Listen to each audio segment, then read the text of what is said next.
Hello guys, कैसे हैं आप सभी। आपका अपने यूट्यूब चैनल ऑनलाइन शिक्षण में बहुत बहुत स्वागत है। दोस्तों, आज की वीडियो ये है टेट वालों के लिए, यानी इसमें मैंने इंक्लूड किए हैं लगभग 70 से अधिक प्रश्न जो कि पहले टेट के एग्जाम में कई बार पूछे जा चुके हैं। तो दोस्तों, बहुत खास आज की वीडियो होने वाली है। इसके साथ साथ आप अपनी तैयारी जांच सकते हैं कि कितनी तैयारी आपकी है। दोस्तों, एक पर्टिकुलर यूनिट से ये क्वेश्चंस मैंने उठाए हैं जिसका नाम है बुद्धि निर्माण एवं बुद्धि आयामी बुद्धि, construction of intelligence and multi dimensional intelligence. इस यूनिट के ये सभी क्वेश्चंस होंगे और दोस्तों ये सबसे खास यूनिट मानी जाती है आपके बाल विकास सब्जेक्ट की। ठीक है दोस्तों, तो चलिए करते हैं बहुत अच्छे शुरुआत। आपको साथ साथ कमेंट बॉक्स में आंसर देने होंगे, ठीक है, और मैं भी आपको सोल्व करवाती हुई चलूंगी। चलिए शुरुआत करते हैं आज की वीडियो की। अगर आप में कोई डीएलएड का बच्चा देख रहा है या बीएड का, तो बहुत अच्छी बात है, वो पहले ही अपने फ्यूचर को लेके इतने जागरूक है, उनके लिए अच्छी बात है। पहले ही वो जान लेंगे किस तरह के क्वेश्चन उनके एग्जाम में पूछे जाते हैं। तो चलिए दोस्तों देखते हैं। पहला क्वेश्चन है आपके लिए, बुद्धि वह शक्ति है जो हमें समस्याओं का समाधान करने और उद्देश्यों को प्राप्त करने की क्षमता देती है। यह कथन किस मनोवैज्ञानिक का है, ये आपको बताना है। इस क्वेश्चन में आपके सामने ऑप्शन है पिंटर महोदय या स्टर्न महोदय, रायबर्न या फिर कर्विन महोदय। आपको आंसर सही पता है तो आप जल्दी से कमेंट बॉक्स में लिखिए। आपके साथ पास 3 सेकंड का समय है, ठीक है, समय पूरा हो जाता है। चलिए 2 सेकंड और एक्स्ट्रा देती हूँ क्योंकि लिखने में टाइम लगता है। ओके दोस्तों, जिसे जिसे पता होगा, आपको पूरा नाम नहीं लिखना है, आपको ऐसे बताना है कि फर्स्ट का ऑप्शन नंबर सी, ठीक है, इतना बताना है, आपका जल्दी काम होगा। तो ठीक है, मैं बता देती हूँ, इसका आंसर होगा ऑप्शन नंबर सी। ये कथन है रायबर्न महोदय का। कौन सा? बुद्धि वह शक्ति है जो हमें समस्याओं का समाधान करने और उद्देश्यों को प्राप्त करने की क्षमता देती है। क्लियर हो गया? ठीक है फ्रेंड्स, अगर आपको इनमें से कोई क्वेश्चन नहीं आता तो परेशान होने की जरूरत नहीं है, क्योंकि हम इस तरीके से पढ़ते हुए चलेंगे कि आपको ये चीजें दोबारा आप नहीं भूलोगे। ठीक है, नेक्स्ट क्वेश्चन आपके लिए है, निम्नलिखित में से किस मनोवैज्ञानिक ने बताया है कि बुद्धि निर्माण प्राथमिक मानसिक योग्यताओं के द्वारा होता है? कौन से मनोवैज्ञानिक ने बताया है? आपके पास 5 सेकंड है, फटाक से आंसर दीजिए। कौन सा आंसर इसमें सबसे सही है वो आपको बताना है। काफी सारे बच्चों के सही जवाब है। तो दोस्तों, ये बताया है या ये कथन है कैली एवं थ्रस्टन महोदय का। किसका? कैली एवं थ्रस्टन महोदय का ये कथन है। इन्होंने कहा है कि बुद्धि निर्माण प्राथमिक मानसिक योग्यताओं के द्वारा ही होता है। अगला क्वेश्चन देखें। क्वेश्चन नंबर 3 है, बुद्धि निर्माण में के सिद्धांत के संदर्भ में कौन सा कथन सत्य नहीं है? इन बात का आपको ध्यान देना है कि क्या पूछा जा रहा है क्वेश्चन में, पहले यही ध्यान से पढ़ना है। इन्होंने कहा है कौन सा कथन सत्य नहीं है। अब फटाफट से कथन पढ़िए और मुझे बताइए कौन सा इनमें सत्य नहीं है। ठीक है, पहला है, स्पीयरमैन ने बुद्धि को सामान्य मानसिक योग्यता एवं विशिष्ट मानसिक योग्यता में बांटा है। तो ये तो बिल्कुल सही है, ऐसा ही है, ये कथन सत्य है, इसलिए ये हमारा जवाब नहीं होगा। अगले ऑप्शन देखते हैं, बुद्धि के एक कारक सिद्धांत का प्रतिपादक जेपी गिलफोर्ड ने किया था। क्या ये सही है? बताइए मुझे, क्या ये ऑप्शन नंबर बी सही है? ऐसा ही है कि जेपी गिलफोर्ड ने एक कारक सिद्धांत का प्रतिपादन किया था? बिल्कुल नहीं। तो यही हमारा ऑप्शन हो जाएगा। जो कथन सत्य नहीं है वो हमें बताना था, तो यही हमारा ऑप्शन सही है कि एक कारक सिद्धांत का सिद्धांत तो बी ने किया था, ना कि जेपी गिलफोर्ड ने। क्लियर है आपको आंसर? चलिए नेक्स्ट क्वेश्चन है, निम्नलिखित कथन के बारे में विचार कीजिए। ऑप्शन ए, थॉर्नडाइक ने बुद्धि को 3 भागों में अर्थात सामाजिक, मूर्त और अमूर्त इनमें विभाजित किया है, या फिर बुद्धि पर वंशानुक्रम एवं वातावरण का प्रभाव पड़ता है। तीसरा है, बुद्धि व्यक्ति को नवीन परिस्थितियों में सामंजस्य करने का गुण प्रदान करती है। आपको देखना है कि इन कथनों में से कौन सा कथन बिल्कुल सही है। फटाफट से बताइए मुझे कौन सा कथन इनमें बिल्कुल सही है। सोनिया जी, आपका आंसर बिल्कुल सही है।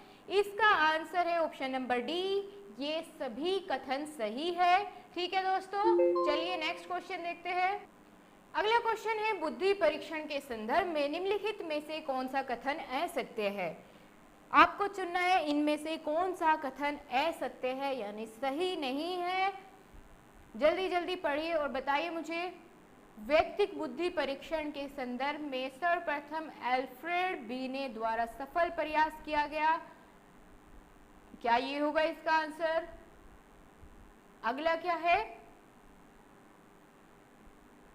बेलू परीक्षण का निर्माण 10 से 60 वर्ष तक की आयु के व्यक्तियों के लिए बुद्धि लेने के लिए किया था, क्या ये सही नहीं है। मतलब हमारा ऑप्शन कौन सा असत्य है वो हमें चुनना है। अगला ऑप्शन है, पोर्टियर्स भूल भुलैया परीक्षण 3 से 14 वर्ष तक के बालकों के लिए किया जाता है, या फिर आर्मी बीटा का उपयोग सामूहिक बुद्धि परीक्षण के लिए नहीं किया गया था। कौन सा कथन असत्य है। तो दोस्तों आपका ऑप्शन बिल्कुल सही है, ऑप्शन नंबर डी इसका आंसर होगा, क्योंकि आर्मी बेटा परीक्षण सामूहिक बुद्धि परीक्षण के लिए ही किया गया था, जबकि इन्होंने कहा है कि सामूहिक बुद्धि परीक्षण के लिए नहीं किया गया था।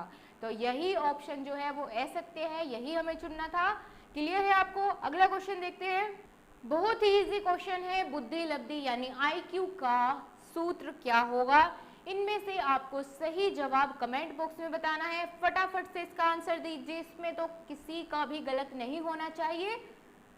जल्दी बताइए क्या होगा इसका आंसर। क्या मुझे बताने की जरूरत पड़ रही है इसमें? नहीं, आप देंगे इसका आंसर। ठीक है, बताइए जल्दी जल्दी। तब तक अगला क्वेश्चन देखेंगे हम। 8th क्वेश्चन है, वेसलर की बुद्धि लब्धि यानी IQ के अनुसार यदि किसी विद्यार्थी की बुद्धि लब्धि 120 से 129 के बीच में है तो वह बालक कौन सी श्रेणी में आएगा। श्रेष्ठ बुद्धि, सामान्य बुद्धि, क्षीण बुद्धि या मंद बुद्धि। जल्दी जल्दी इसका आंसर मुझे बताइए आप, क्या होगा। 5 सेकंड है आपके पास कि जिसकी बुद्धि लब्धि 120 से 129 के बीच में है वो कौन सी श्रेणी का बालक होगा। जी, जिसने ऑप्शन नंबर ए बताया है कांग्रेचुलेशन, आप सभी का ठीक है। श्रेष्ठ बुद्धि वाला बालक उसको कहा जाएगा। ठीक है दोस्तों, आजकल बुद्धि परीक्षण का उपयोग शिक्षा जगत में हो रहा है। बुद्धि परीक्षण का निम्नलिखित में से कौन सा उपयोग बालक के विकास के दृष्टिकोण में सही नहीं है। क्या चुनना है आपको, कौन सा सही नहीं है ये आपको बताना है। जल्दी जल्दी आप अपने ऑप्शन पढ़िए। क्या है फर्स्ट ऑप्शन, शैक्षिक मार्गदर्शन या बुद्धि परीक्षण के आधार पर अधिक बुद्धि वाले बालकों पर अन्य बालकों की तुलना में अधिक ध्यान देना, क्या ये सही है।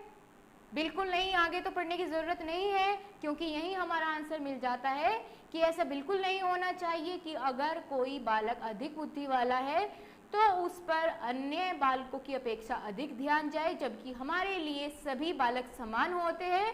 ठीक है, सबको समान समझ के हमें पढ़ाना चाहिए, और बल्कि जिसकी बुद्धि कम होती है, ठीक है, निम्न बुद्धि वर्ग में जो आता है, उस पर अधिक ध्यान देना चाहिए।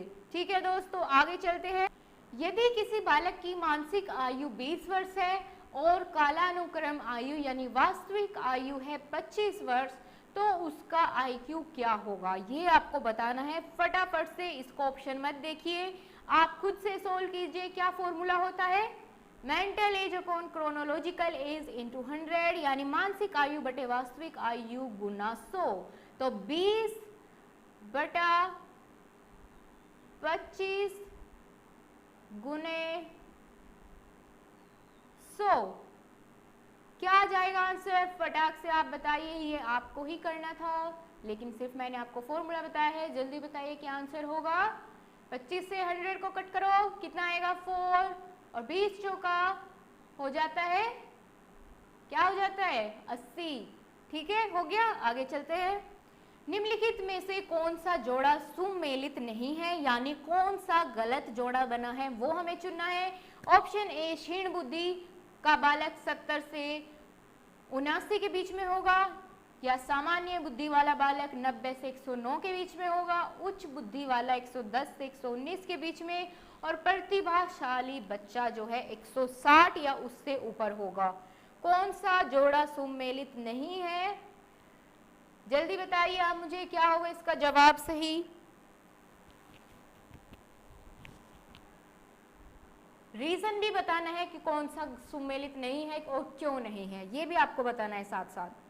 ठीक है दोस्तों, जिसका ऑप्शन नंबर डी है, वेरी गुड। और रीजन बताइए क्यों नहीं है? क्योंकि प्रतिभाशाली बच्चा किसे माना जाता है? आप मुझे ये बताइए, सबसे पहले बताइए प्रतिभाशाली बच्चा किसे माना जाता है? जिसकी बुद्धि लब्धि दोस्तों 130 से अधिक हो जाती है, वो सभी बालक प्रतिभाशाली होते हैं, ना कि 160 के ऊपर जो होते हैं वे। ठीक है, 130 से ज्यादा होते ही आईक्यू क्या हो जाता है? वे सुपीरियर बच्चे हो जाते हैं, ब्रिलियंट जो कैटेगरी में आते हैं, प्रतिभाशाली बुद्धि वाले बच्चे हो जाते हैं। क्लियर हो गया आपको ये आंसर? नहीं भूलेंगे। आप सभी बहुत अच्छा कर रहे हैं, बहुत अच्छा प्रयास है आपका। अगला क्वेश्चन देखते हैं। बच्चे की बुद्धि लब्धि 90 से 110 के मध्य है, तो वो कौन सी बुद्धि वाला बालक होगा?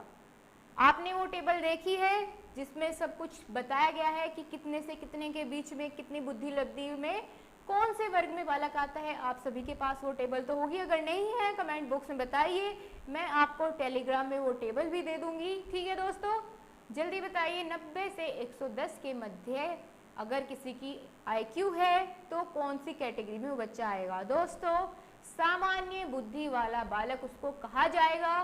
ठीक है, आपके एग्जाम में पूछे गए हैं ये सभी क्वेश्चन, और ये तो यूपी टेट का है।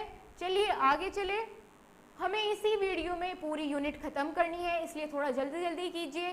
क्या है अगला क्वेश्चन? बालक प्रसंग बोध परीक्षण 3 से 10 वर्ष की आयु के बालकों के लिए बनाया गया है। इस परीक्षण में कार्ड में प्रतिस्थापित किया गया है। आपको सही जवाब देना है फटाफट से। क्या है ये? सजीव वस्तुओं के स्थान पर निर्जीव वस्तुओं को, या लोगों के स्थान पर जानवरों को, पुरुषों के स्थान पर महिलाओं को, वेस्ट के स्थान पर बालकों को। कौन सा होगा सही जवाब? जल्दी बताइए दोस्तों। इसका सही जवाब है ऑप्शन नंबर बी, लोगों के स्थान पर जानवरों को। ठीक है, क्लियर है आपको? आगे चले। बहुत ही अच्छा क्वेश्चन है कि बुद्धि लब्धि मापन के जन्मदाता कौन थे, या किसने बुद्धि लब्धि आईक्यू टेस्ट का जो है जन्मदाता किसे माना जाता है? स्टर्न को, बिने को, टर्मन को, या इनमें से कोई भी नहीं? फटाफट आप इसका आंसर कमेंट बॉक्स में दीजिए। हाँ जी, बिल्कुल सही जवाब, ये आंसर सबका सही है। ऑप्शन नंबर सी, टर्मन महोदय ने। ठीक है, टर्मन महोदय जन्मदाता माने जाते हैं बुद्धि लब्धि के। क्लियर हो गया आपको? चलिए नेक्स्ट क्वेश्चन। आपको बताना है बुद्धि के बहुकारक सिद्धांत का प्रतिपादन किसने किया? मैकडूगल, टर्मन, थॉर्नडाइक, या फिर बर्ट ने? किसने किया है बहुकारक सिद्धांत का प्रतिपादन? आपको देना है इसका सही जवाब। देखते हैं कितने नंबर गेन कर पाते हैं आप आज की टेस्ट में। ठीक है दोस्तों, जिसने ऑप्शन नंबर सी बताया है थॉर्नडाइक, बिल्कुल सही है। बहुकारक सिद्धांत का प्रतिपादक किया है मिस्टर थॉर्नडाइक ने। आगे चलते हैं दोस्तों। अगर आप इस यूनिट को इन क्वेश्चन से कवर कर लेते हैं तो दोस्तों यकीन मानिए आप इस यूनिट के किसी क्वेश्चन को मिस नहीं करने वाले हैं, क्योंकि जितने भी क्वेश्चन इस यूनिट से बन सकते थे वो सब आपके सामने स्क्रीन पर है। तो आप पूरी मेहनत के साथ, पूरी लगन के साथ टेस्ट को पूरा कीजिए। क्वेश्चन है, एक बच्चे की मानसिक आयु यदि 12 वर्ष है और वास्तविक आयु 10 वर्ष है तो उसकी बुद्धि लब्धि क्या होगी? जवाब दीजिए मुझे। फॉर्मूला आपको याद होगा, क्या है? मानसिक आयु बटे वास्तविक आयु गुने 100। सही जवाब आपको देना है, क्या होगा? 12 बटे 10 गुना 100 कर लीजिए। क्या आंसर आएगा? 120। इतना टाइम नहीं लगाते इस क्वेश्चन में। ठीक है, इस तरह का क्वेश्चन देखते ही तो आपको खुश हो जाना चाहिए कि कुछ करना ही नहीं है, बस फॉर्मूला पुट करना है। आगे चले तो मेरे प्यारे प्यारे दोस्तों, आपके लिए अगला क्वेश्चन है, बुद्धि के द्विखंड सिद्धांत का प्रतिपादन किसने किया है? ऑप्शन आपके सामने स्क्रीन पर है, स्पीयरमैन, थ्रस्टन, गिलफोर्ड, या गेने ने। जल्दी जल्दी मुझे आंसर बताइए आप। हमें पूरी वीडियो में फटाक से 70 से ज्यादा क्वेश्चन कवर करने हैं। क्या होगा? द्विखंड सिद्धांत का प्रतिपादन किया है स्पीयरमैन ने, बहुखंड का किया है थॉर्नडाइक ने, और एक खंड कारक सिद्धांत का मिस्टर बिने ने। क्लियर हो गए आपको? ये तो बिल्कुल आपको परमानेंटली याद होने चाहिए। क्लियर है? नेक्स्ट क्वेश्चन है, हार्वर्ड गार्डनर द्वारा निम्न में से एक छोड़कर बाकी सभी बुद्धि के प्रकार बताए गए हैं। तो इनमें से मिस्टर जो गार्डनर है उनमें से कौन सा नहीं बताया? जो बुद्धि का प्रकार इन्होंने बताए थे उनमें से कौन सा नहीं है इनके द्वारा बताया गया बुद्धि का प्रकार, वो आपको चुनना है। भाषा, सृजनात्मकता या फिर ये दोनों कौशल, अंतर्वैयक्तिक कौशल, कौन सा होगा सही जवाब? ठीक है, तो दोस्तों इन्होंने सृजनात्मकता बुद्धि के प्रकार की बात बिल्कुल नहीं की है, यही हो जाएगा इसका आंसर। आगे चलते हैं। क्वेश्चन है, गार्डनर ने 9 अभियोग्यताओं का अधिगम निर्धारित किया है, इनमें से कौन सा नहीं है? स्थान संबंधी अभियोक्ता, भावनात्मक अभियोक्ता, अंतवैयक्तिक या भाषात्मक अभियोक्ता? आपको सही जवाब चुनना है, जल्दी से आंसर दीजिए। बहुत अच्छा कर रहे हैं आप, वेरी गुड। हाँ जी, जिसका ऑप्शन नंबर बी है, वेरी गुड, आपकी तैयारी बहुत अच्छी है, लगे रहिए, आपका सिलेक्शन पक्का होने वाला है। आगे बात करते हैं। आपको बताना है अभियोग्यता के संबंध में कौन सा कथन सही नहीं है। पढ़ते हैं। ऑप्शन ए, समायोजन करने की क्षमता का नाम अभियोक्ता है, क्या ये सही है? हाँ जी, ये तो बिल्कुल सही है। नहीं, बिल्कुल सही नहीं है या सही है? आप मुझे बताइए, मैं आपको कंफ्यूज भी कर सकती हूँ। बिल्कुल ठीक है। अगला ऑप्शन है, सीखने की क्षमता का नाम अभियोगिता है। हाँ, बिल्कुल सही है। आगे है, संक्षिप्त तार्किकता की क्षमता, क्या ये कथन सही है? हाँ जी, सही है। तो जब तीनों सही है तो ऑप्शन नंबर डी इसका बिल्कुल सही होगा। उपरोक्त सभी कथन बिल्कुल सही है अभियोग्यता के बारे में। आगे चले। बुद्धि का कौन सा सिद्धांत सामान्य बुद्धि जी और विशिष्ट बुद्धि एस की उपस्थिति का समर्थन करता है? ऑप्शन आपके सामने 4 है, आपको एक चुनना है, जो बिल्कुल सही होगा वही आपको चुनना है। बताइए, 5 सेकंड आपके पास है सही जवाब देने के लिए। मैं तब तक अपना थोड़ा सा मुंह को रेस्ट दे लेती हूँ, आप फटाफट से बताइए।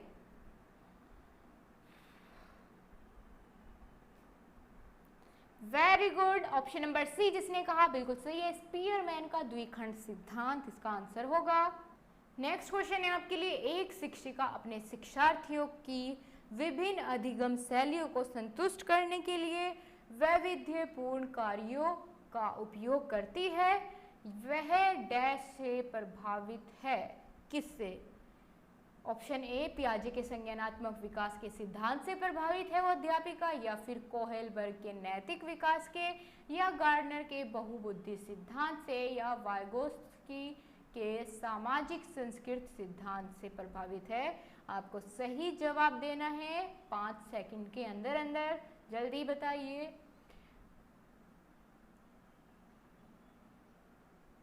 तो दोस्तों, जहाँ पर विभिन्न अधिगम शैलियों का प्रयोग किया जाता है शिक्षार्थियों को संतुष्ट करने के लिए, तो इसका जिक्र होता है गार्डनर के बहुबुद्धि सिद्धांत में, इसलिए इसका ऑप्शन नंबर सी बिल्कुल सही होगा। नेक्स्ट क्वेश्चन है, बुद्धि लब्धांक सामान्यतः डैश रूप में शैक्षणिक निष्पादन से संबंधित होते हैं। बताइए इसका सही जवाब क्या होगा? मध्यम रूप से, या कम से कम रूप से, या पूर्ण रूप से, या उच्च रूप से? दोस्तों, इसका ऑप्शन नंबर डी बिल्कुल सही है। बुद्धि लब्धांक सामान्यतः उच्च रूप से शैक्षणिक निष्पादन से संबंधित होते हैं। क्लियर हुआ आपको? चलिए अगला क्वेश्चन आपकी स्क्रीन पर है। बहुविधि बुद्धि सिद्धांत के अनुसार सभी प्रकार के पशुओं, खनिजों और पेड़ पौधों को पहचानने और वर्गीकरण करने की योग्यता क्या कहलाती है? तार्किक गणितीय बुद्धि? बिल्कुल नहीं। प्राकृतिक बुद्धि? हाँ, हो सकता है, चलो आगे भी देख लेते हैं। भाषाई बुद्धि या स्थानिक बुद्धि? जी नहीं, इसका ऑप्शन नंबर बी बिल्कुल सही होगा, प्राकृतिक बुद्धि कहलाती है, क्योंकि हम प्रकृति से जो जुड़ी हुई वस्तु है उनको पहचानने की बात कर रहे हैं। ठीक है दोस्तों, क्लियर हुआ? बहुत इजी क्वेश्चन था। क्या क्वेश्चन पूछा गया है? सतत और व्यापक मूल्यांकन की योग्यता में व्यापक शब्द डैश के अलावा निम्नलिखित में के द्वारा समर्थित किया जा सकता है। ए, जेपी गिलफोर्ड का बुद्धि संरचना का सिद्धांत, या फिर एल थ्रस्टन का प्राथमिक मानसिक योग्यता का सिद्धांत, या बहुबुद्धि या सूचना प्रक्रमण का सिद्धांत? सही जवाब दीजिए आप जल्दी से कमेंट बॉक्स में। मैं चेक कर रही हूँ किस किस का आंसर आ चुका है। सतत और व्यापक मूल्यांकन की योजना में व्यापक शब्द जो है वो जेपी गिलफोर्ड का बुद्धि संरचना सिद्धांत के अलावा निम्नलिखित इन्होंने ही जो है इसका समर्थन किया है। ठीक है, आगे चलिए सुस्त मत पड़िए, फटाक से कीजिए, हम आधा कवर कर चुके हैं अपना पेपर। रेवन का प्रोग्रेसिव मैट्रिसेस परीक्षण डैश परीक्षण का उदाहरण है। कौन से परीक्षण का उदाहरण है ये बताइए? समूह बुद्धि लब्धांक, या व्यक्तित्व, या मौखिक बुद्धि लब्धांक, या सांस्कृतिक मुक्ति बुद्धि लब्धांक? कौन सा होगा सही जवाब? देखते हैं कौन देता है इसका आंसर सबसे पहले। 5 सेकंड का समय आपका लगभग पूरा होने वाला है।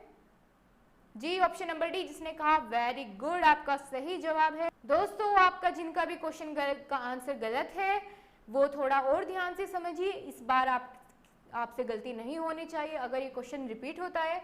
नेक्स्ट क्वेश्चन है, शारीरिक गतिक बुद्धि रखने वाले बच्चों की अंतिम अवस्था निम्नलिखित में से कौन सी हो सकती है? शल्य चिकित्सा, कवि, वाचक, या राजनीतिक नेता? कौन सी हो सकती है गतिक बुद्धि रखने वाले बच्चे की अंतिम अवस्था? तो दोस्तों उसका सही जवाब है शल्य चिकित्सा। क्लियर हो गया? चलिए नेक्स्ट क्वेश्चन है, बुद्धि लब्धांक के आधार पर विभिन्न समूहों में विद्यार्थियों का वर्गीकरण उनकी स्वगरिमा को डैश है और उनके शैक्षणिक निष्पादन को डैश है। आपको दोनों जगह दोनों ब्लैंक को फिल करना है। क्या होगा सही जवाब आपको बताना है। क्या बताया है? विद्यार्थियों की वर्गीकरण उनकी स्वगरिमा को घटाता है और उनके शैक्षणिक निष्पादन को घटाता है। क्या ये सही हो सकता है?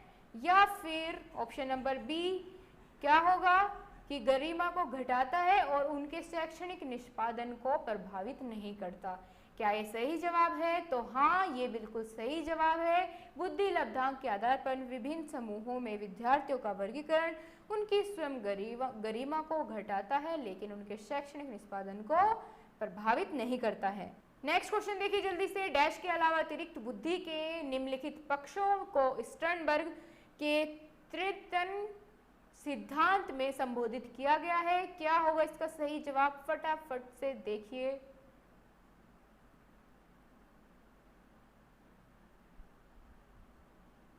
अनुभाविक, सामाजिक, अवयवभूत या संदर्भगत? कौन सा इसका सही ऑप्शन होगा आपको बताना है।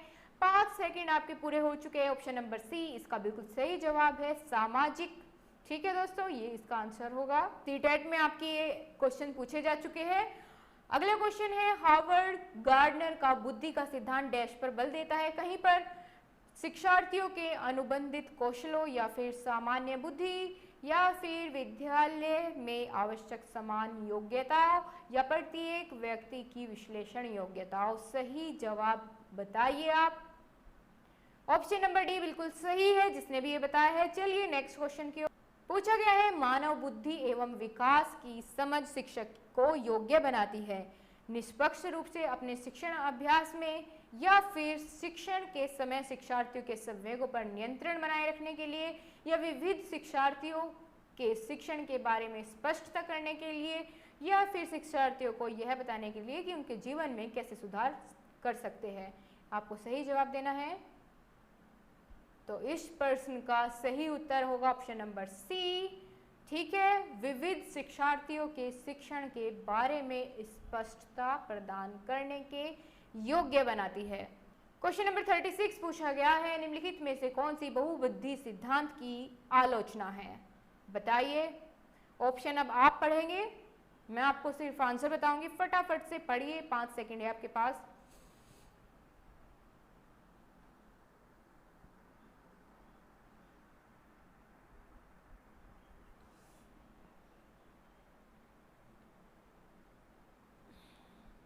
आपका समय होता है समाप्त। इसका सही जवाब होगा, यानी बुद्धि सिद्धांत की आलोचना है। बहुबुद्धि केवल प्रतिभाएं हैं जो पूर्ण रूप से बुद्धि में विद्यमान रहती है, यही इसकी आलोचना है। क्वेश्चन नंबर 37, बताइए जो बुद्धि सिद्धांत बुद्धि में सम्मिलित मानसिक प्रक्रियाओं जैसे पराघटक और बुद्धि द्वारा लिए जा सकने वाले विविध रूपों जैसे सृजनात्मक बुद्धि को शामिल करता है, वह है स्पीयरमैन का जी कारक, स्टर्नबर्ग का बुद्धिमत्ता और बुद्धि का सावेंट सिद्धांत या थ्रस्टन का प्राथमिक मानसिक योग्यताएं। कौन सा होगा सही जवाब आपको चुनना है। 5 सेकंड का समय है, इससे ज्यादा नहीं मिलेगा, क्योंकि अगर आपको याद होगा आप इतने में ही बता देंगे। तो इसका ऑप्शन नंबर बी बिल्कुल सही है। वेरी गुड जिसने ये आंसर दिया है। अगला प्रश्न है, भाटिया बैटरी का प्रयोग निम्नलिखित में से किसके परीक्षण हेतु किया जाता है। ये तो शायद ही किसी का गलत होगा, इसको तो आप बहुत अच्छे से वाकिफ होंगे इस प्रश्न के साथ या इस टॉपिक के साथ। कौन कौन देता है सही जवाब, मैं आपके कमेंट का वेट कर रही हूँ। बिल्कुल सही ऑप्शन नंबर बी, बुद्धि के लिए प्रयोग किया जाता है भाटिया बैटरी का, ये आपको क्लियर होना चाहिए। अगला प्रश्न आ जाता है, थ्रस्टन तथा लिकर्ट निम्न में से किसके मापन से संबंधित है। ये आपको बताना होगा, बुद्धि, अभिवृत्ति, मूल्य या व्यक्तित्व। कौन सा होगा सही जवाब दोस्तों, बिल्कुल सही ऑप्शन नंबर बी, अभिवृत्ति, ये इसका सही जवाब है। थ्रस्टन तथा लिकर्ट ने अभिवृत्ति के मापन से संबंधित है ये दोनों, ठीक है। क्वेश्चन नंबर 40 है, बुद्धि लब्धि में के संबंध में क्या सत्य है। बिल्कुल बताइए फटाफट से मुझे कौन सा सही है इनमें से।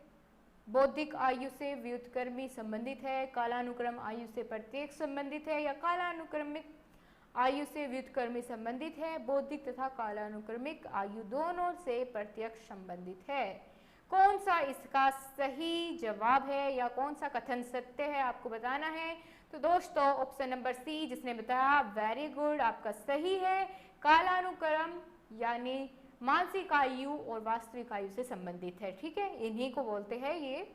अगला क्वेश्चन आपके लिए आ जाता है कि 16pF का प्रयोग किसके मापन के लिए किया जाता है। Very very very important question आपके लिए है। बताइए 16pF का प्रयोग किसके मापन के लिए किया जाता है। दोस्तों ये सभी क्वेश्चंस आपके प्रीवियस एग्जाम्स में पूछे जा चुके हैं, तो ये वेरी इंपॉर्टेंट क्वेश्चन सीरीज है, पूरी लगाइए इसको। और अगर आपको थोड़ा बहुत कंफ्यूजन रहते हैं तो दोबारा रिपीट भी करिए, क्योंकि यहाँ से क्वेश्चन बिल्कुल गलत नहीं जाना चाहिए, आपके नंबर कहीं भी गलत नहीं होना चाहिए। आज अगर किसी का 1 नंबर से कोई रह जाता है तो उससे पूछ के देखिए कितना उसको दर्द होता है, कितना निगेटिव फील उसको हो जाता है कि यार 1 नंबर के लिए तूने मेहनत क्यों नहीं की। उस दिन अगर थोड़ा सा पढ़ लिया होता तो उसका नंबर आ जाता। बिल्कुल, तो आप अपनी मेहनत में कमी मत रखिए, ठीक है। किसी और को दोष देना उसके लिए सही नहीं होता। आप मेहनत कीजिए, आपका नंबर 110% आएगा ही आएगा, आपको कोई नहीं रोक सकता, ठीक है। क्या होगा इसका सही जवाब, तब तक आपने सोच लिया होगा। ऑप्शन नंबर सी व्यक्तित्व के मापन से संबंधित है। 16pF पर्सनैलिटी से संबंधित है। क्लियर हुआ आपको। अगला क्वेश्चन है, बुद्धि का तरल मोजेक मॉडल किसने दिया। ऑप्शन आपके सामने 4 है, कैटल, गिलफोर्ड, थ्रस्टन, स्पीयरमैन। आपको लिखने का कमेंट बॉक्स में मैं टाइम दे देती हूँ। आपका समय होने वाला है समाप्त और ये 5 सेकंड हो गए हैं पूरे। ऑप्शन नंबर 1 कैटल बिल्कुल सही है, मोजेक मॉडल कैटल महोदय ने दिया। आपको क्लियर हो गया, याद रखना है इसको, कैटल महोदय ने मोजेक मॉडल दिया। 43 नंबर क्वेश्चन, मनोवैज्ञानिक के अनुसार बुद्धि क्या है। सीखने की क्षमता है या अमूर्त चिंतन की योग्यता है या इन दोनों में से कोई एक है या फिर दोनों ही ऑप्शन सही है। बिल्कुल बहुत आसान आसान आसान क्वेश्चन है, जल्दी से जवाब चाहिए मुझे इसका, गलत नहीं होना चाहिए बिल्कुल भी। ऑप्शन नंबर डी जिसने दिया है, वेरी गुड, आपकी तैयारी लगभग बहुत अच्छी है। सीखने की क्षमता और अमूर्त चिंतन की योग्यता दोनों ही मनोविज्ञान के अनुसार बुद्धि से संबंधित है। समझ गए आप। अगला क्वेश्चन आपके लिए है, निष्पत्ति लब्धि AQ का सूत्र होता है। ये आपको बताना है। IQ का आप जानते हैं, AQ का सूत्र आपको बताना है। 4 ऑप्शन आपको मिल जाते हैं, कौन सा इसमें सही है सूत्र AQ का वो आपको बताना है। A Q equal to M A upon C A into 100, या फिर A Q equal to C A upon E A into 100, या A Q equal to E A upon C A into 100, या A Q equal to E A upon M A into 100। Very good, option number D बिल्कुल सही है। A Q का formula होगा E A upon M A into 100, सही जवाब। अगला question है, ये तो अपन का फेवरेट है, आपको बताइए, क्योंकि एक ही क्वेश्चन में आपको कई सारी चीजें क्लियर हो जाएगी और आपका मोस्ट रिपीटेड क्वेश्चन है। इनमें से कोई ना कोई अलग अलग भी आपसे पूछा जाता है और एक साथ भी ऐसे आपको मैचिंग करने के लिए आ जाती है। तो आप सम्मिलित कीजिए सही ऑप्शन के साथ। एक तत्व सिद्धांत इनमें से किसने दिया था? मेरे साथ साथ बताइए, एक तत्व सिद्धांत क्या गिलफोर्ड ने दिया था, बिने ने, थॉर्नडाइक ने, थ्रस्टर ने? बताइए। ये दिया था बिने ने, ठीक है। बहुतत्व सिद्धांत किसने दिया था आपको बताना है। कौन बताएगा? बताइए, बहुतत्व सिद्धांत किसने दिया था आपको बताना है। ठीक है, वेरी गुड, बहुत अच्छे, मेरी हेल्प करिए मैच करने में। अब क्या आएगा? समूह तत्व सिद्धांत किसने दिया था, ये कौन बताएगा मुझे? बिल्कुल, समूह तत्व सिद्धांत कौन से महोदय ने इनमें से दिया था? दो बचते आपके सामने, फटाफट से बताइए। जी बिल्कुल सही, समूह तत्व सिद्धांत मिस्टर थर्स्टन ने और त्रिआयामी सिद्धांत गिलफोर्ड ने। ठीक है, अब देख लेते हैं इसका ऑप्शन कौन सा सही होगा। चलते हैं नीचे, आपके सामने ये चार ऑप्शन दिए गए हैं, किस तरीके से हमने मैच किया था इसे। ठीक है, एक तत्व सिद्धांत किसने दिया था? बिने ने, यानी सबसे पहले हमने किसे टिक किया? सेकंड ऑप्शन को। तो कौन से में है सबसे पहले? हमें यहीं से क्लियर, अगर आपको पहले का भी पता होता तो आप इसको बिल्कुल सही करके आते, आपका नंबर पक्का था। ठीक है, तो इसका ऑप्शन नंबर डी बिल्कुल सही है। अगला प्रश्न है, निम्नलिखित में से कौन सा आलोचनात्मक दृष्टिकोण बहुबुद्धि सिद्धांत से संबंधित नहीं है? क्वेश्चन सही से पढ़िए, नहीं है पूछा गया है, आपको बताना है सही जवाब। 5 सेकंड आपको दिए देती हूं, पढ़ लीजिए एक बार, बताइए मुझे कौन सा सही नहीं है।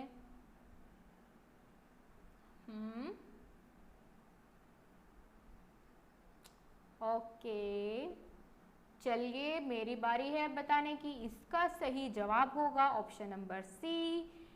इनमें से प्रतिभाशाली विद्यार्थी प्राय क्षेत्र में ही अपनी विशिष्टता प्रदर्शित करते हैं। ये कथन बिल्कुल गलत है, संबंधित नहीं है बहुबुद्धि सिद्धांत से, इसलिए यही हमारा आंसर माना जाएगा। आगे चलते हैं, पूछा गया है बहुबुद्धि सिद्धांत को वैध नहीं माना जा सकता है क्योंकि।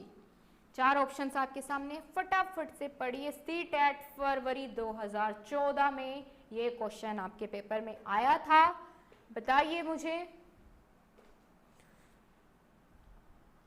और मुझे लास्ट में आपको बताना है कितने क्वेश्चन आपके सही हुए, आपको लिखते हुए जाना है साथ साथ अपनी नोटबुक पे कि कितने आप सही कर चुके हैं, और सही सही बताना है मुझे। ठीक है, तभी पता चलेगा आपकी तैयारी कितनी है। ओके, अभी तो ये सिर्फ एक यूनिट का टेस्ट है, आगे तो आपके लिए कई सारे आने वाले हैं ऐसे इंपॉर्टेंट क्वेश्चंस की सीरीज। आपका रेस्पॉन्स देखूंगी मैं इस वीडियो पर किस तरह का होगा, आप कितना शेयर करते हैं, कितना लाइक करते हैं, कितना मुझे मोटिवेट करते हैं आपके लिए इतनी मेहनत करने के लिए। तभी मैं आपके लिए अगली यूनिट का इस तरीके का बहुत प्यारा टेस्ट लेकर के आऊँगी। ठीक है दोस्तों, देखते हैं आप कितना सपोर्ट करते हैं मुझे। तो आपको सही जवाब देना है इसमें। जी बिल्कुल सही, ऑप्शन नंबर ए, जिसने कहा विशिष्ट परीक्षणों के अभाव में भिन्न बुद्धियों का मापन संभव नहीं है, यही है इसका सही जवाब। अगला क्वेश्चन देखिए, चलिए आपके लिए एक बहुत अच्छा क्वेश्चन आया है। एक 11 वर्षीय बच्चे ने स्टैनफोर्ड बिने बुद्धि मापनी यानी IQ टेस्ट में 130 अंक पाए हैं। मान लीजिए कि सामान्य संभाग वर्ग में उसके जो है 100 और तथा 15 है, और उन 11 वर्षीय बच्चों के प्रतिशत की गणना कीजिए जिनसे इस बच्चे के बेहतर अंक प्राप्त किए हैं। दोस्तों ये सीटेट फरवरी 2014 का प्रश्न है, बिल्कुल आप पर छोड़ूंगी मैं इस प्रश्न को, आपको करना है, क्योंकि ये क्वेश्चन मैंने आपकी तैयारी जांचने के लिए बहुत सही तरीके से लिखा है। आपको फटाफट इसका आंसर देना, आपके पास 5 सेकंड का समय है। सॉरी, मैं तो मिनट ही कहने वाली थी, सारा टाइम तो इसी में निकल जाता। जल्दी बताइए इसका आंसर क्या होगा, देखती हूँ कितनी तैयारी है आपकी। कॉन्फिडेंस होना ज़रूरी है, लेकिन ओवर कॉन्फिडेंट भी नहीं होना चाहिए। ठीक है, जल्दी बताइए आप मुझे। हाँ जी, बिल्कुल सही, ऑप्शन नंबर सी बिल्कुल सही है जिसने ये जवाब दिया है। Very very good. Next question आ जाता है, निम्नलिखित में से कौन सा निरीक्षण हार्वर्ड गार्डनर के बहुविधि बुद्धि सिद्धांत का समर्थन करता है? 4 ऑप्शन आपको दिए गए हैं, इनमें से सही ऑप्शन आपको चुनना है जो कि बहुविधि बुद्धि सिद्धांत का समर्थन करता हो, वही ऑप्शन आपको इनमें से चुनाव करना है। बताइए क्या होगा इसका सही उत्तर। 5 सेकंड आपके कंप्लीट होने वाले हैं। थोड़ा बड़ा क्वेश्चन है इसलिए 1-2 सेकंड और एक्स्ट्रा दे देती हूँ।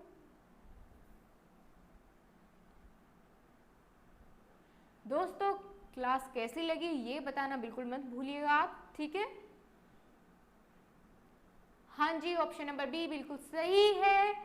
अनुदेशन के प्रारूप का निर्माण करते समय अध्यापकों को किसी एक विशिष्ट शैक्षिक नवाचार के सिद्धांत का अनुपालन करना चाहिए, यही संबंधित है बहुविधिक बुद्धि सिद्धांत के समर्थन में। आगे चले, हम टेस्ट का बहुत बड़ा पोर्शन कवर कर चुके हैं, अब कम ही क्वेश्चन बाकी है। क्वेश्चन नंबर 50 है, जब बच्चे एक अवधारणा को सीखता है और उसका प्रयोग करते हैं तो अभ्यास उनके द्वारा की जाने वाली त्रुटियों को कम करने में मदद करता है, यह विचार किसका है? वेरी इंपॉर्टेंट क्वेश्चन, आपके एग्जाम में भी आए हैं सब। बताइए मुझे क्या होगा इसका सही जवाब। थॉर्नडाइक, पियाजे, वॉटसन या वाइगोत्स्की, किसने दिया है ये इस तरह का विचार? ऑप्शन नंबर ए बिल्कुल सही है, E.L. थॉर्नडाइक महोदय ने ये बताया है। ठीक है दोस्तों, कि जैसे जैसे बच्चे प्रयोग करते जाते हैं, सीखते जाते हैं, तो उनकी त्रुटियों में कमी आती जाती है। क्लियर हुआ? अगला प्रश्न है, निम्नलिखित में से कौन सा कौशल संवेगात्मक बुद्धि से संबंधित है? संवेगात्मक बुद्धि से संबंधित है, इनमें से कौन सा कौशल? 4 ऑप्शन है। Which one is the correct option? आपकी 5 सेकंड खत्म होने वाली है, हो गई। और ऑप्शन नंबर डी सहानुभूति देना, ये संवेगात्मक बुद्धि से संबंधित है, बिल्कुल सही जवाब। अगला है, बुद्धि की स्पीयरमैन परिभाषा के कारक जी है, क्या है जी? अनुवांशिक बुद्धि, उत्पादक बुद्धि, सामान्य बुद्धि या वैश्विक बुद्धि। जी किसे डिनोट करता है, इनमें से आपको वो चुनना है। बताइए, बहुत गलतियां कर रहे हैं आप। जिसने भी ऑप्शन नंबर डी बताया है, वैश्विक बुद्धि यानी ग्लोबल इंटेलिजेंस, किससे रिलेटेड है? जी से। स्पीयरमैन की परिभाषा में उनका आंसर बिल्कुल सही है। जी डिनोट करता है वैश्विक बुद्धि यानी ग्लोबल इंटेलिजेंस को। आगे चलते हैं, संवेगात्मक बुद्धि बहुबुद्धि शिक्षण सिद्धांत के किस क्षेत्र के साथ संबंधित हो सकती है? बताइए, ऑप्शन चारों में से कौन सा सही होगा? अंतवैयक्तिक और अंतःवैयक्तिक बुद्धि, या फिर प्राकृतिक या चाक्षुष स्थानिक बुद्धि, या अस्तित्व परक बुद्धि? ऑप्शन नंबर ए जिसने कहा वेरी गुड, बिल्कुल सही जवाब है आपका। ऑप्शन नंबर ए इसका सही होगा। दोस्तों अगला क्वेश्चन आपके लिए है, निम्न में से कौन सा स्टर्नबर्ग का बुद्धि का त्रिस्तरीय सिद्धांत का एक रूप है? 4 ऑप्शन में से सही चुनना है आपको, कौन सा वो रूप है?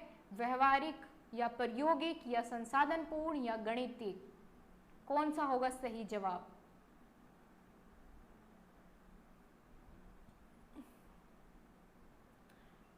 बहुत सही, ऑप्शन नंबर ए इसका बिल्कुल सही है। व्यवहारिक बुद्धि त्रिस्तरीय सिद्धांत का एक रूप है, स्टर्नबर्ग के बुद्धि का जो इन्होंने सिद्धांत दिया था उसका। आगे पूछा गया है, किसने सबसे पहले बुद्धि परीक्षण का निर्माण किया था? आपको बताना है, बहुत इंपॉर्टेंट और अच्छा क्वेश्चन है। सीटेट फरवरी 2014 में आया था और मोस्ट चांसेस है इसके रिपीट होने के, क्योंकि बहुत बेसिक और बहुत अच्छा क्वेश्चन है।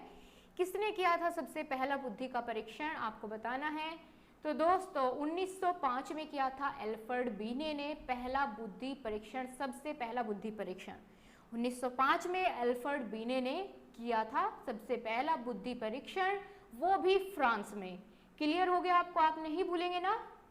इतना भरोसा मैं आपसे कर सकती हूँ कि मेरे पढ़ाने के बाद तो आप नहीं भूलेंगे। और अगर आपको कहीं कोई कमी लगती है तो आप बेशक बताइए, बेझिझक बताइए, मैं उसका सुधार करूंगी।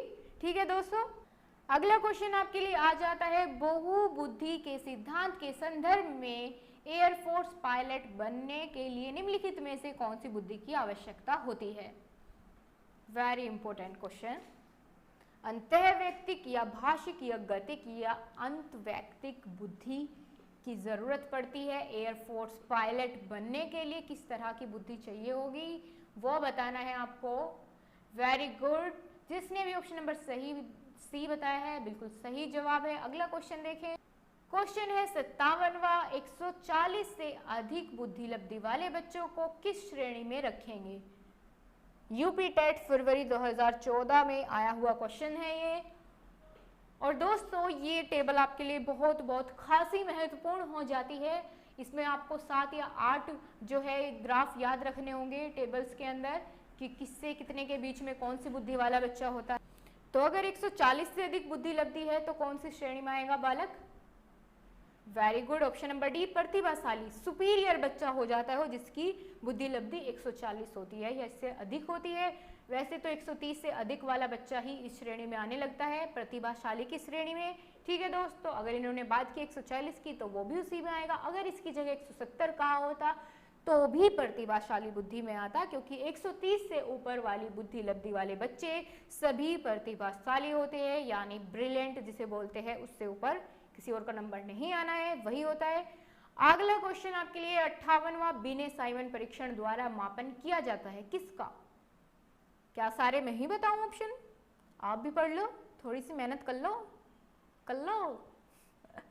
ऑप्शन 4 है आपके सामने, सामान्य बुद्धि, विशिष्ट बुद्धि, अभिव्यक्ति का या अभिक्षमता का।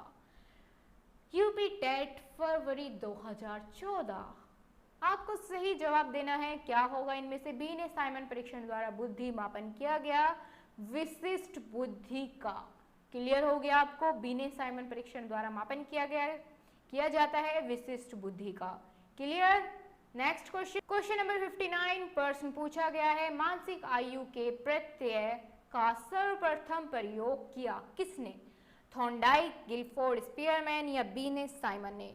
5 सेकंड आपके लिए है, जल्दी बताइए आप मुझे, फटाफट से पूरा करते हैं। लगभग 10-12 क्वेश्चन हमारे बाकी है अभी। ऑप्शन नंबर डी बिल्कुल सही जवाब, बीने साइमन। ठीक है दोस्तों, चलिए बात करते हैं अगले क्वेश्चन की। क्वेश्चन नंबर 60 पूछा गया है आपसे, इनमें से कौन सा त्रितर्की सिद्धांत में व्यवहारिक बुद्धि का अभिप्राय नहीं है? बताइए, चारों ऑप्शन आपके सामने है। त्रितंत्रीय सिद्धांत में व्यवहारिक बुद्धि का अभिप्राय नहीं है, ये आपको बताना है। 4 ऑप्शन है, जल्दी जल्दी बताइए। दोस्तों आप क्या अभी से थक गए? आपके कमेंट बहुत स्लो आ रहे हैं, अब फटाफट से करिए, थोड़ा एक्टिवनेस रखिए अपने अंदर, आपको बहुत कुछ करना है जीवन में और खासकर अपना फ्यूचर बनाने के लिए तो आप इतनी मेहनत कर ही सकते हैं। ओके, ऑप्शन नंबर बी बिल्कुल सही जवाब है, केवल अपने विषय में व्यवहारिक रूप से विचार करना। ठीक है, यही सही जवाब होगा। आगे चल, क्वेश्चन है, गार्डनर के बहुबुद्धि सिद्धांत के अनुसार वह कारक जो व्यक्ति के आत्मबोध हेतु सर्वाधिक योगदान देगा वह इनमें से कौन सा हो सकता है? संगीत में, अंतर्वैयक्तिक, आध्यात्मिक या भाषा विषयक? सही जवाब चुनिए। 5 सेकंड का समय आपके पास है और लगभग खत्म होने वाला है। सी-टेट फरवरी 2015 का ये क्वेश्चन है दोस्तों। ऑप्शन नंबर बी जिसने कहा वेरी गुड, आपका बिल्कुल सही जवाब है। अगला क्वेश्चन है, आउट ऑफ द बॉक्स चिंतन किसे कहा जाता है या किससे संबंधित है? बताइए, अनुकूलन चिंतन, स्मृति आधारित या अपसारी, अभिसारी चिंतन, कौन सा होगा सही जवाब? सी-टेट सितंबर 2015। ऑप्शन नंबर सी बिल्कुल सही, अपसारी चिंतन संबंधित है। आउट ऑफ द बॉक्स चिंतन से। क्लियर हुआ आपको? नेक्स्ट क्वेश्चन देखें। प्रश्न है, कक्षा अध्यापक ने राघव को अपनी कक्षा में अपने कीबोर्ड पर स्वयं द्वारा तैयार किया गया मधुर संगीत बजाते हुए देखा है। कक्षा अध्यापक ने विचार किया है कि राघव में डैश बुद्धि उच्च स्तरीय थी। कौन सी? अगर वो संगीत से रिलेटेड है तो उसमें कौन सी बुद्धि उच्च स्तरीय होगी, आपको बताना है। बहुत जनरल सा क्वेश्चन है, आप रिलेट कर पाएंगे क्वेश्चन को पढ़कर ही आंसर के साथ। क्या होगा? आप सभी का सही जवाब है ऑप्शन नंबर बी, संगीत में। ओके, अगला क्वेश्चन पूछा गया है, बुद्धि के बारे में निम्नलिखित में से कौन सा कथन सर्वाधिक उपयुक्त है? सबसे सही कौन सा होगा वो हमें चुनना है। पढ़ लीजिए चारों कमेंट, चारों के चारों ऑप्शंस जल्दी से। मैं तब तक आपके कमेंट्स देखती हूँ, क्या लिख रहे हैं आप।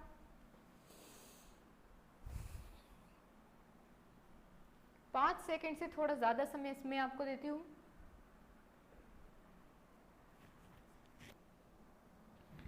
चलिए, आपका समय होता है समाप्त। ऑप्शन नंबर डी बिल्कुल सही है।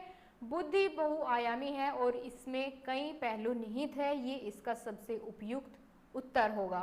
अगला क्वेश्चन, हाँ जी, तो आपसे पूछा गया है कि ये आपके सामने कुछ ऑप्शंस दिए गए हैं, इन्हें आपको मैच करना है बिल्कुल सही सही। कैसे कि बुद्धि का प्रकार एक तरफ दी गई है अंत अवस्था, कि संगीतात्मक किससे रिलेटेड होगा, भाषिक, अंतवैयक्तिक और स्थानीय, इनमें से किस किस के साथ संबंधित होगा आपको बताना है। बिल्कुल सही जवाब चुनिए। कौन किससे संबंधित है आपको बताना पड़ेगा। संगीतात्मक किससे संबंधित हुआ इनमें से? चिकित्सक से, कवि से, खिलाड़ी से, या वायलिन वादक से, या मूर्तिकार से? चुनिए। बिल्कुल वायलिन वादक से, बिल्कुल सही है। भाषिक किससे संबंधित होगा? क्या चिकित्सक को जरूरत पड़ेगी भाषा ज्ञान की? बिल्कुल नहीं। कवि को? हाँ जी, बिल्कुल सही जवाब। और अंतवैयक्तिक क्या होगा इसका?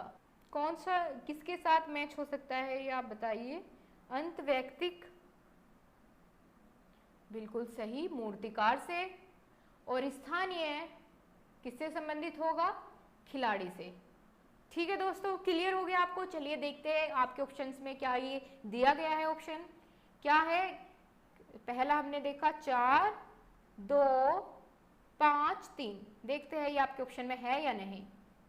तो बिल्कुल दिया गया है। देखिए आपका ऑप्शन नंबर डी 4, 2, 5, 3 यही ऑप्शन सही है। अगला क्वेश्चन है आपके पूछा गया है सीटेट फरवरी 2016 में, बुद्धि है इनमें से क्या? ऑप्शन है आपके पास 4।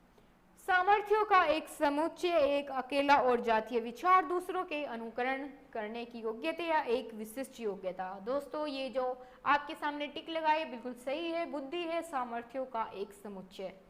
वेरी गुड, बिल्कुल सही सही जवाब आप दे रहे हैं। मुझे बहुत अच्छा लग रहा है आपके कमेंट्स पढ़ के। क्वेश्चन नंबर 67 पूछा गया है, हार्वर्ड गार्डनर बहुबुद्धि सिद्धांत सुझाता है कि, रिलेट करिए इन चारों ऑप्शन में से एक सही जवाब है, वही आपको चुनना है।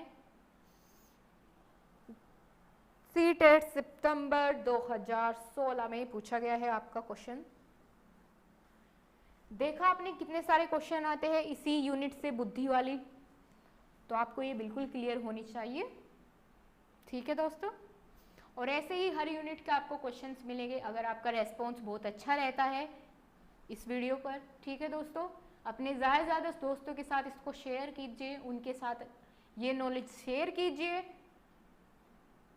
ओके फ्रेंड्स, मैं बताती हूँ इसका आंसर। ऑप्शन नंबर बी बिल्कुल सही है। शिक्षक को चाहिए कि विषय वस्तु को वैकल्पिक विधियों से पढ़ाने के लिए बहुबुद्धियों को एक रूपरेखा की तरह ग्रहण करे। बिल्कुल सही जवाब है ये। अगला क्वेश्चन देखते हैं। यह आवश्यकता नहीं है कि उच्च बुद्धि लब्धि वाले बच्चे डैश में भी उच्च होंगे। किस में? 4 ऑप्शन है आपके सामने। यूपीटेट फरवरी 2016 में पूछा गया क्वेश्चन है। सृजनात्मकशीलता में भी क्या वे अच्छे होंगे, या अध्ययन या विश्लेषण, या अच्छे अंक प्राप्त करने में? तो दोस्तों इसका ऑप्शन होगा बिल्कुल ए, सृजनशीलता। ठीक है, जरूरी नहीं है कि वो सृजनशीलता में भी अच्छे होंगे। ओके, नेक्स्ट क्वेश्चन फटाफट से देखिए। हमारा अंतिम चरण शुरू हो गया है आज की वीडियो का। निम्नलिखित में से किस विधि का उपयोग स्मृति के मापन के लिए नहीं किया जा सकता है? प्रत्याहान विधि, तार्किक विधि, पहचान विधि या पुनः सीखना विधि, कौन सा होगा इसका सही जवाब आपको चुनना है। आपका समय समाप्त होता है। इसका आंसर है तार्किक विधि, बिल्कुल सही आपने दिया है जवाब। अगला क्वेश्चन देखिए, पूछा गया है क्वेश्चन नंबर 70 कि स्पीयरमैन 1904 के अनुसार तर्क करने की क्षमता और समस्या समाधान करने की क्षमता कहलाती है क्या। 4 ऑप्शन है आपके सामने, एस कारक, जी कारक, विशिष्ट कारक या फिर सांस्कृतिक बुद्धि। आपको बताना है क्या कहलाती है, सांस्कृतिक बुद्धि, बिल्कुल सही जवाब। क्वेश्चन नंबर 71 आपसे पूछा गया है कि बुद्धि के त्रिआयामी सिद्धांत के अनुसार बुद्धि के कारकों की संख्या है, कितनी संख्या है बताना है। राजस्थान टेट फरवरी 2016 का एक क्वेश्चन है। तो दोस्तों बुद्धि के त्रिआयामी सिद्धांत के अनुसार बुद्धि के कारक 110 बताए गए हैं, याद रहेगा आपको। हाँ जी, जिसने सही बताया है, very good. So today's last question is आपके सामने है 72 नंबर क्वेश्चन। पूछा गया है रेमंड कैटल द्वारा विश्लेषित किए गए व्यक्तित्वशीला गुणों की संख्या कितनी है। ऑप्शन 4 है 13, 15, 16, 14, कितनी है व्यक्तित्वशीला गुणों की संख्या आपको बतानी है। आपके 5 सेकंड खत्म होते हैं, मैं बताती हूँ इसका आंसर। ऑप्शन नंबर सी, 16 शीला गुण माने जाते हैं व्यक्तित्व के। तो दोस्तों बहुत अच्छा आपने मेरा साथ दिया, ठीक है, वेरी गुड। अगर आपको कोई चीज़ कहीं समझ नहीं आई है तो प्लीज़ बताइएगा और अपने ज़्यादा से ज़्यादा दोस्तों के साथ शेयर कीजिए वीडियो और अपना रेस्पॉन्स मुझे कमेंट बॉक्स में लिखिए। आप बताइए कहाँ आपको कमी लगी, कहाँ अच्छा लगा, कौन सा अच्छा पार्ट है और कैसे आपको क्वेश्चंस लगे आज के। ठीक है दोस्तों, आपके कमेंट्स का मुझे बेसब्री से इंतजार रहेगा। तो चलिए आज आपसे यहीं पे आपसे विदा लेती हूँ, चलती हूँ, फिर मिलेंगे आपके साथ आपके रेस्पॉन्स के बाद। आशा करती हूँ आपको बहुत अच्छे से सब कुछ समझ आया होगा। दोस्तों अगर कोई भी पॉइंट आपको नहीं समझ आया है तो कमेंट बॉक्स में जरूर लिख भेजिए और अगर आपके कोई भी सुझाव है तो हमारे साथ जरूर शेयर करिएगा। और हमारे टेलीग्राम का ग्रुप नीचे डिस्क्रिप्शन में मिलेगा, आप उसको ज्वाइन कर लेना। और फिर अगर आपकी कोई क्वेरी रहती है मैं आपको अगली वीडियो में उसे जरूर एक्सप्लेन करूंगी। थैंक यू, अपना ध्यान रखिए, खुश रहिए।